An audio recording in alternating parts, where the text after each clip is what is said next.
इस देश की प्रथम महिला शिक्षिका सावित्रीबाई फुले जी, फातिमा शेख जी और सामाजिक परिवर्तन की बयार को ऊंचाइयों पर ले जाने वाले पेरियार रामास्वामी नायकर, नारायण गुरु, संत गाडगे के साथ साथ माननीय रामस्वरूप वर्मा जी, पेरियार लल्लई सिंह यादव जी, बिहार के लेनिन कहे जाने वाले शहीद जगदेव कुशवाहा जी और सामाजिक परिवर्तन के महानायक मानवर कांशीराम जी के को कोट कोट नमन करता हूं, वंदन करता हूं। अपनी ओर से आप सभी लोगों की ओर से इन महापुरुषों को श्रद्धा सुमन भी अर्पित करता हूं।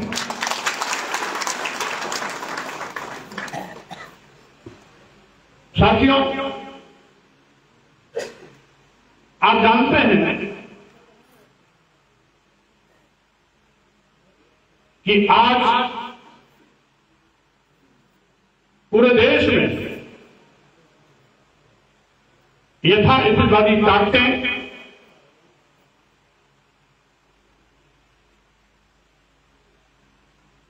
बड़ी मजबूती से अपनी जड़ें जमा रही हैं। इंसानियत और मानवता का कत्लेआम किया जा रहा है।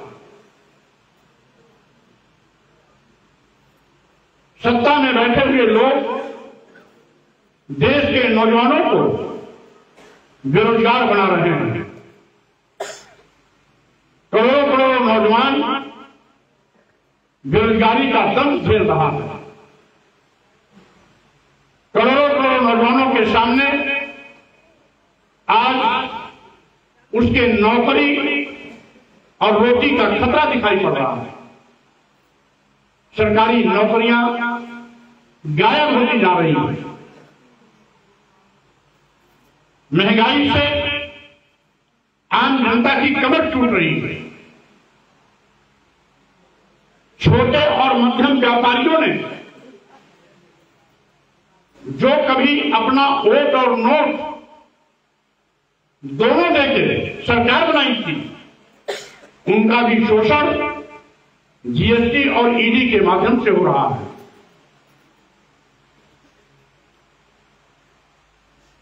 छोटे शहरों में, जिला मुख्यालयों पर, तहसीलों में, विकास खंडों में, ग्रामीण क्षेत्रों में जो लघु और मध्यम श्रेणी के व्यापारी हैं, उनका शोषण पहले जीएसटी के माध्यम से हुआ और अब जीएसटी से संबंधित सारे मामले ईडी को सौंपकर ग्रामीण क्षेत्र के व्यापारियों की भी कमर तोड़ने की तैयारी हो चुकी है।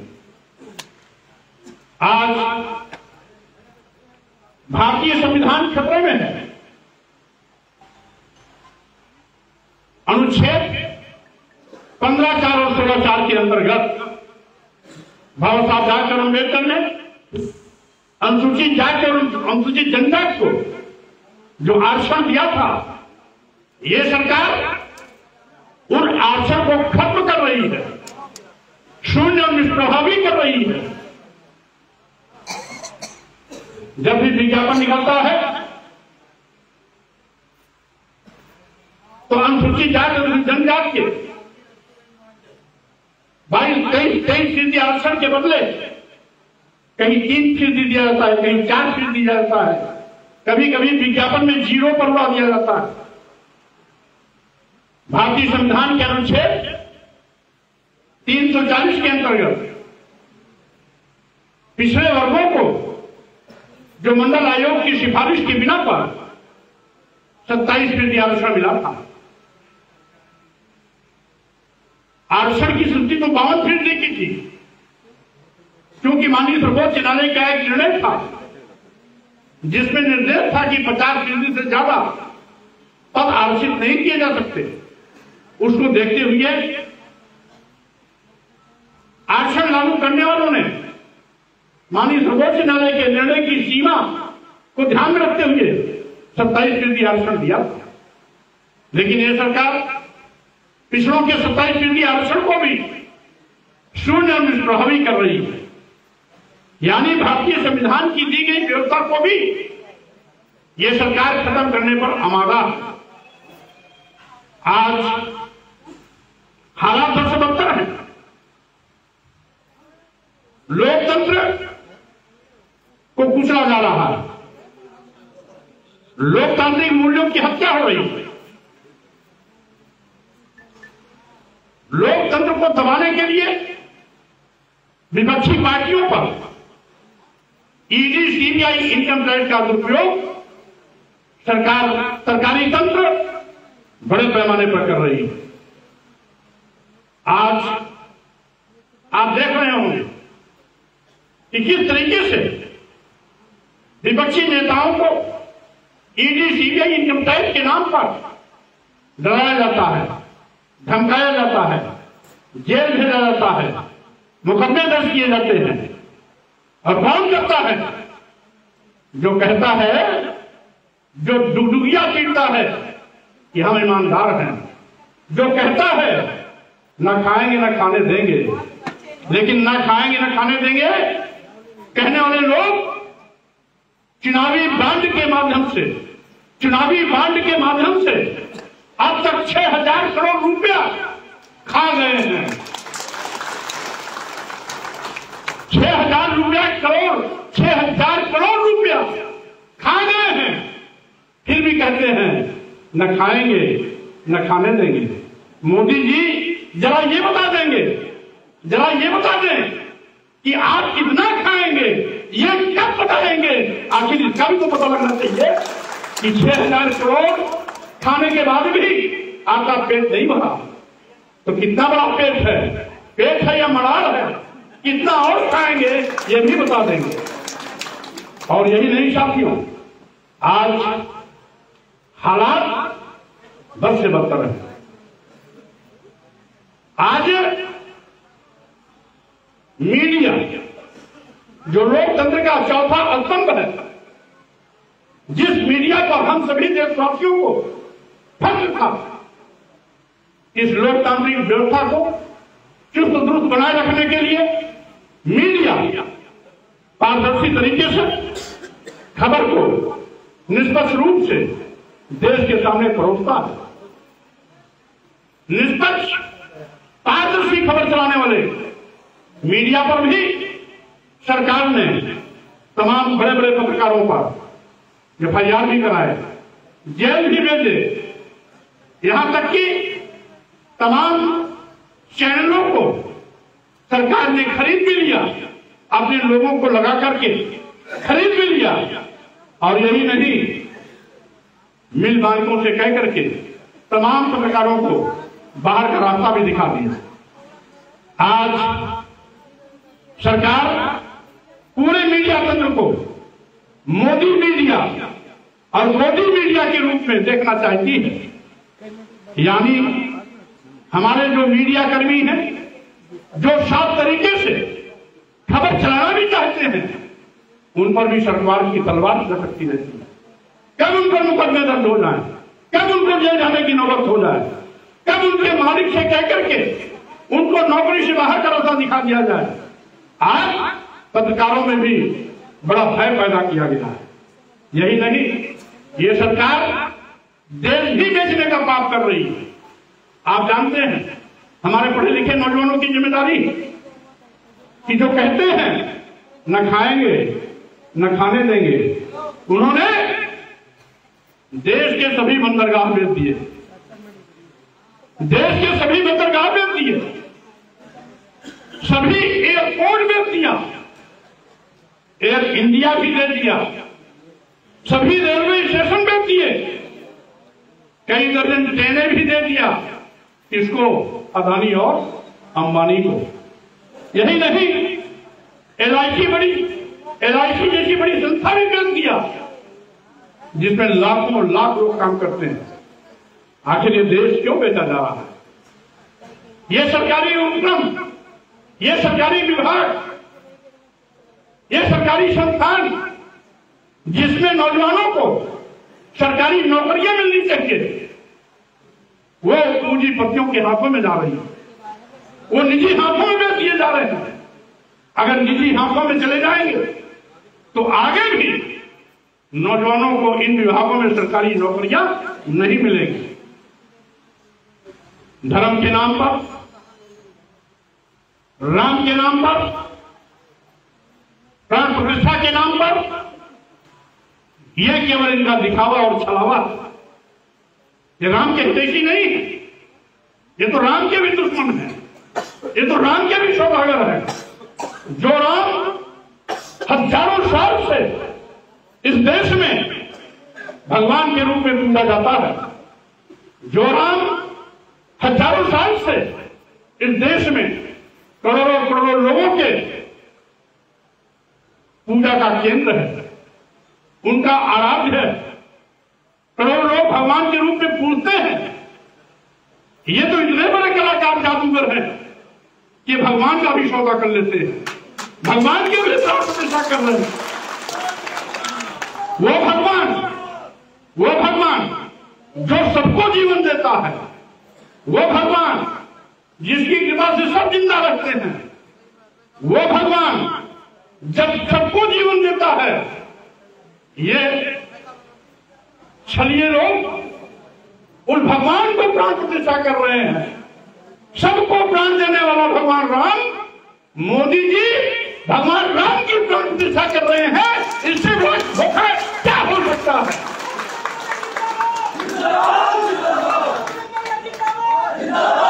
इससे बड़ा धोखा कुछ नहीं हो सकता। जो भगवान सबको प्राण देता हो, जो भगवान सबको जीवन देता हो, हम उसको जीवन देने वाले कौन होते हैं? हम उसके अंदर प्राण प्रतिष्ठा करने वाले कौन होते हैं? वो तो खुद भगवान है। अगर हम प्राण प्रतिष्ठा भगवान राम में कर रहे हैं तो इसका मतलब है हम ये साबित करना चाहते हैं हम भगवान राम से भी बड़े हैं। ये साबित करना चाहते हैं हम भगवान राम से भी बड़े हैं। और ये कहते क्या है कि हम राम को लाए हैं। तुम राम को क्या लाओगे? राम तो हजारों साल पहले आए हैं। राम के नाम पर तुम सत्ता में आए हो, तुम राम को नहीं ला सकते हो। ये बकवास करना बंद करो। ये धोखा है, छलावा है। राम के नाम पर वोट देने की इनकी साजिश है। ऐसे लोग जो भगवान राम का भी सौदा कर लें, ऐसे लोग जो अपने को भगवान राम से भी बड़ा स्थापित करने की बात करें, जो भगवान राम को भी प्राण प्रतिष्ठा करके खुद भगवान राम से बड़ा होने का अहंकार भरते हो, वो भगवान राम का अपमान कर रहे हैं। भगवान राम का अपमान करने वालों से भी आप सावधान रहना है। मैं कहना चाहता हूं साथियों, ये आज देश भी बेच रहे हैं, लोकतंत्र भी खत्म कर रहे हैं, भगवान को भी अपने से छोटा दिखाने की कोशिश कर रहे हैं, नौजवानों को बेरोजगार बना रहे हैं, महंगाई की मार से आप पर भी हमला कर रहे हैं और साथ ही साथ आरक्षण भी खत्म कर रहे हैं, व्यापारियों का भी शोषण कर रहे हैं। और सबसे बड़ी चीज, हमारे पत्रकार साथी सीधे कभी नहीं लिखेंगे इस देश में इस सरकार ने गरीब पैदा किए, मजलूम पैदा किए। 80 करोड़ गरीब लाचार और मजबूर वो लोग हैं जो 5 किलो 10 किलो चावल पर अपनी जिंदगी बिताने के लिए मजबूर है। जो 5 किलो 10 किलो चावल पर अपनी जिंदगी बिताता हो वो अमीर नहीं हो सकता। इसका मतलब है कि 80 करोड़ लोगों को इस सरकार ने गरीब बनाया है, लाचार बनाया है, मजबूर बनाया है। 5 किलो 10 किलो चावल देकर उनके वोट को लेने की एक गंदी राजनीति है।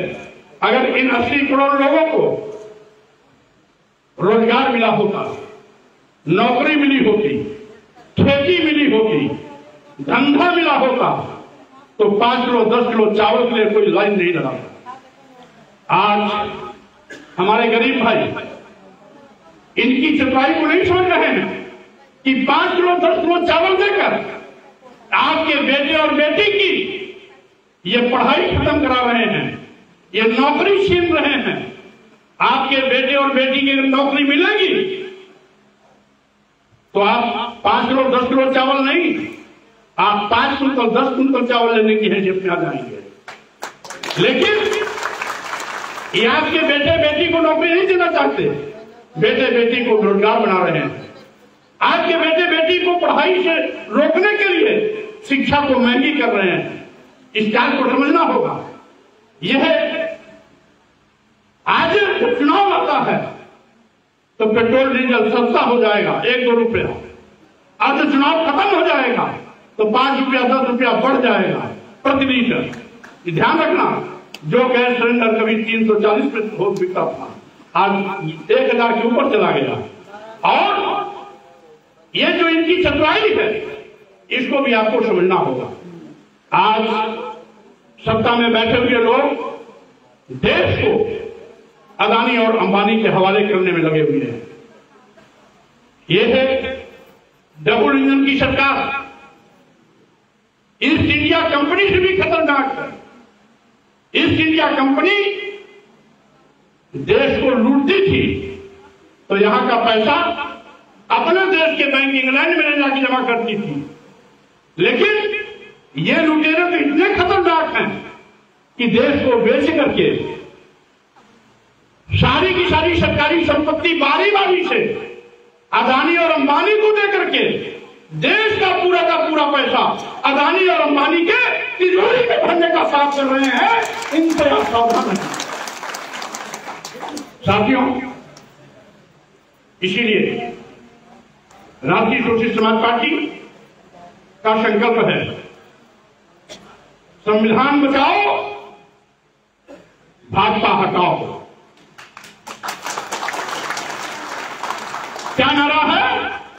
संविधान बचाओ भाजपा हटाओ। और क्या है?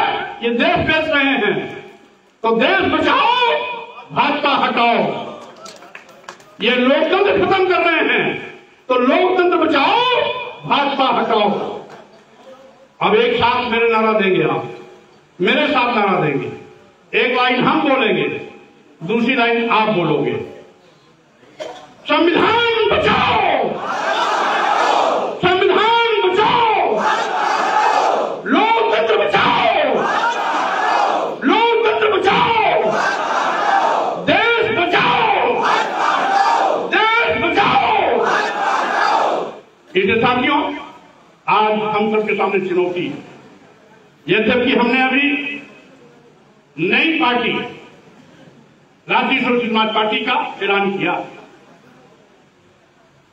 अभी हम सैकड़ा अवस्था में हैं।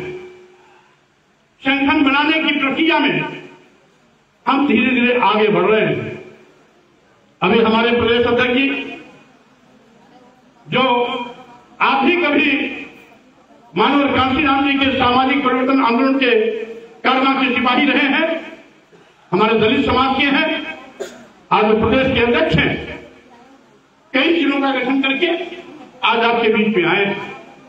कल आप बुंदेलखंड पहुंचेंगे, चित्रकूट मंडल में कल रहेंगे, परसों झांसी मंडल में रहेंगे और यह गठन की प्रक्रिया लगातार आगे चल रही है। यही नहीं, हमारे युवा के जो राष्ट्रीय अध्यक्ष जिनको बनाया गया है, राष्ट्रीय सोशलिस्ट समाज की युवा विंग का जिसको राष्ट्रीय अध्यक्ष बनाया गया है, पूर्व विधायक दिनेश प्रजापति जी, कल और परसों दोनों दिन के कार्यक्रम की तैयारी में लगे हुए हैं। प्रदेश अध्यक्ष जी उनके साथ मिलकर के वहां संगठनात्मक साझा ढांचा खड़ा करेंगे। और साथ ही साथ साथियों, मैं कहना चाहता हूं, आज इन सभी खतरों को भागते हुए मैंने ऐलान किया कि इंडिया अलायंस इस समय देश की आवश्यकता है। हम इंडिया अलायंस को ताकत देंगे इंडिया अलायंस हमारी और हमारी पार्टी का किस रूप में उपयोग करना चाहती है, तय उसको करना है। क्योंकि हमारी नीयत साफ है, हमारा मकसद भी साफ है कि लोकतंत्र बचाना है, संविधान बचाना है, देश बचाना है, तो बीजेपी को हटाना ही होगा। और बीजेपी को हटाना है तो इंडिया अलायंस को लाना ही होगा। इसलिए इंडिया अलायंस की जो विशेष रूप से उत्तर प्रदेश क्षेत्र में मुख्य पार्टियां हैं, कांग्रेस और समाजवादी पार्टी, अब ये तय करेंगी कि राष्ट्रीय स्वतंत्र समाज पार्टी की क्या भूमिका और किस रूप में उसका सहयोग लेना चाहेंगे। साथ ही साथ मैं ये भी कहना चाहूंगा, मैं बहुत कमजोर नहीं हूं, क्योंकि पार्टी भले नहीं हो, लेकिन जिसके पास करोड़ों की संख्या में पूरे प्रदेश और देश में कार्यकर्ताओं का हजूम है, वो कभी कमजोर नहीं हो सकता।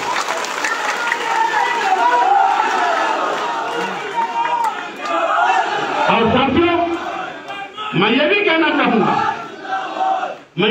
चाहूंगा कि आज हमारी कोशिश है कि बाबा साहब डॉक्टर अम्बेडकर का मिशन,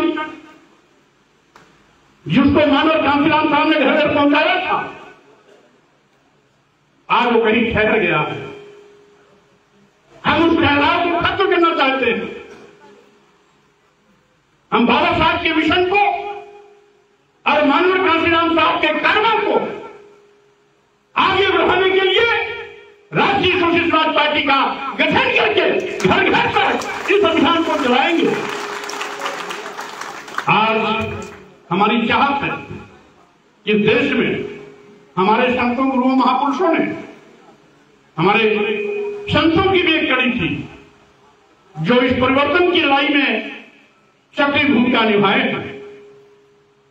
वो कभी संत कबीर रहे हों, संत रविदास रहे हों, संत गुरु नानक रहे हों, इन सभी लोगों ने भी इस कर्मा को अपने अपने तौर तरीके से, अपने संदेशों से आगे बढ़ाने का काम किया है।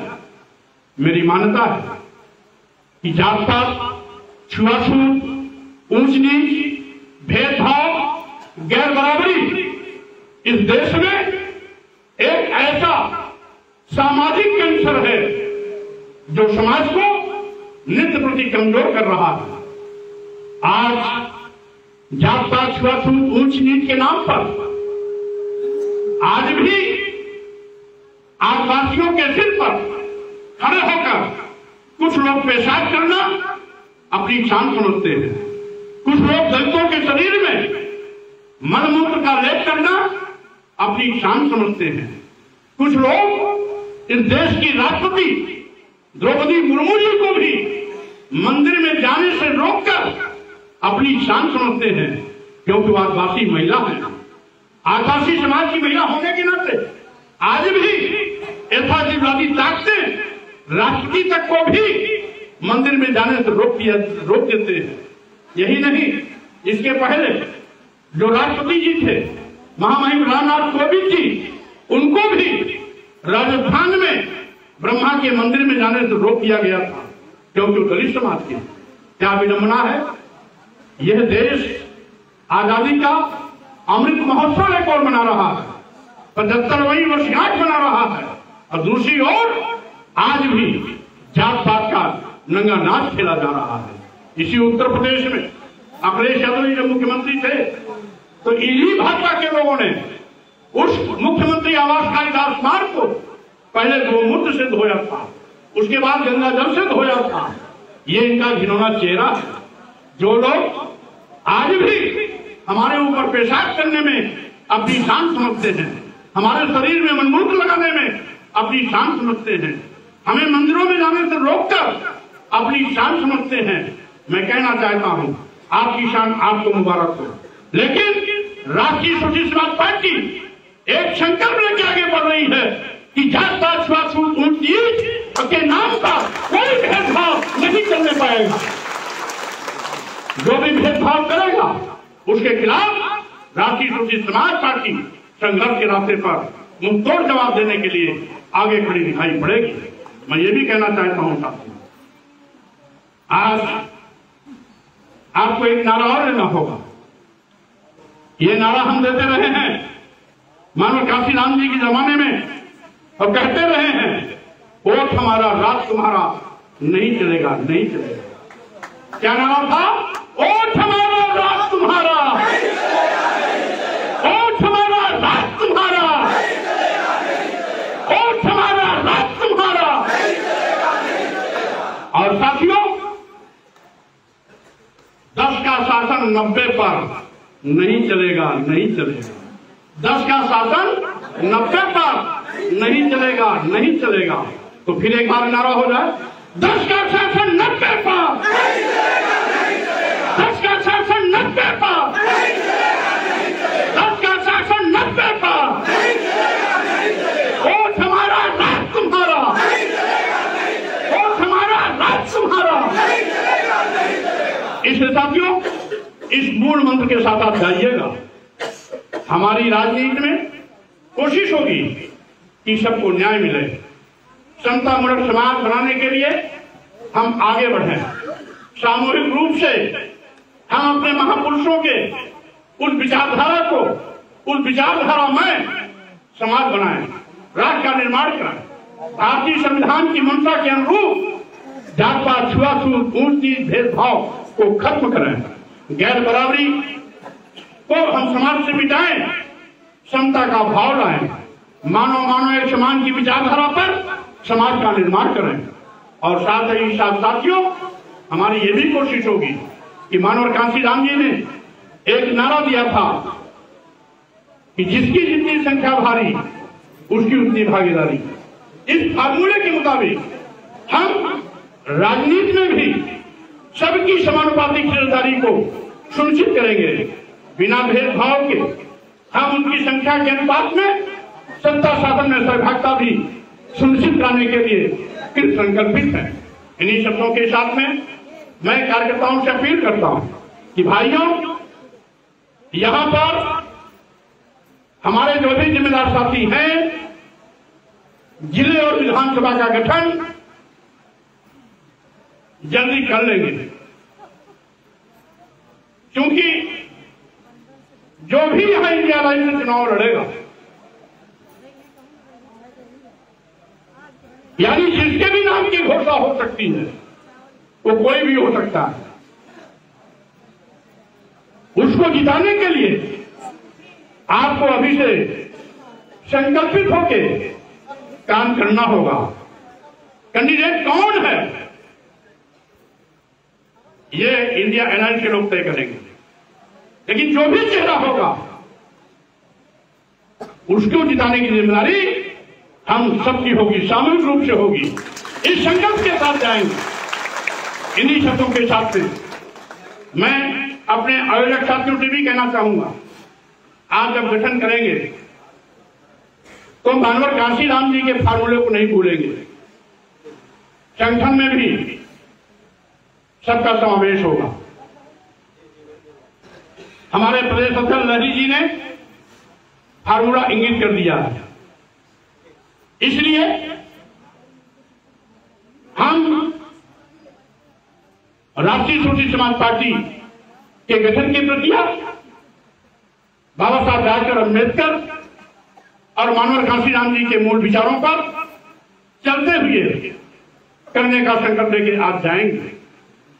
हम अपेक्षा करेंगे कि हमारे स्थानीय स्तर पर जो जिम्मेदार साथी हैं, विधानसभा वार बैठक करके विधानसभाओं की कमेटी अलग बनाएंगे, जिले पर बैठक करके जिले की कमेटी अलग बनाएंगे। और इसके लिए हमारे विशेष रूप से वो जिम्मेदार साथी होंगे जिन लोगों ने आज के कार्यक्रम को ऑर्गेनाइज किया है। ये संगठन बनाने की प्रक्रिया में भी आगे रहेंगे और सबको लेकर के संगठन बना करके प्रदेश मुख्यालय पर संगठन की सूची जरूर जल्दी भेज देंगे। इन्हीं शब्दों के साथ में आज राष्ट्रीय शोषित समाज के कार्यकर्ताओं की पहली बैठक में उमड़ा हुआ कार्यकर्ताओं का यह जनसैलाब परिवर्तन का प्रतीक दिखाई पड़ रहा है।